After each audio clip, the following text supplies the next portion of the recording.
अमेरिकेचे राष्ट्राध्यक्ष ट्रम्प आणि इस्रायलचे पंतप्रधान नेत्यानं इराणवर आर्थिक निर्बंध प्रचंड प्रमाणात लादण्याचे प्रयत्न केले. हे 2003 पासून चालू आहे. जून 2025 मध्ये इस्रायल आणि अमेरिकेने इराणवर 12 दिवस युद्ध केलं. त्या युद्धामध्ये इराणने त्यांना परतून लावलं. इराणनं सांगितलं, आमचं सार्वभौमत्व आम्ही कायम राखण्याकरता कोणत्याही तऱ्हेला जाऊ. अमेरिकेचं मांडलिक म्हणून आम्ही राहणार नाही. इराणची जी तेलाची संपत्ती आहे, खनिज संपत्ती आहे, त्या संपत्तीवर अमेरिकेचा अधिकार पाहिजे होतं.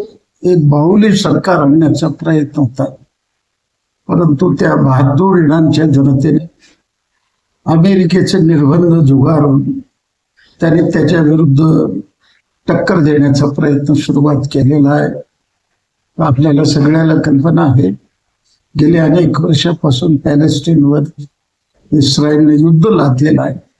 जवळजवळ 1 लाख लोक, लहान मुलं, महिला हे मृत्युमुखी पडलेले आहेत. आणि त्याचाच प्रतिदान म्हणून इराणवर यांनी निर्बंध लादण्याचा प्रयत्न केलेला आहे. इराणच्या राष्ट्राध्यक्ष हे शहीद झालेला आहे. त्यांच्या सैनिकाच्या प्रमुखाने सांगितलं, तुमचं जीव धोक्यात आहे, तुम्हाला आम्ही अज्ञात ठिकाणी घेऊन जाणार आहे. त्यावेळेला त्यांनी तो प्रस्ताव ठुकरून लावला.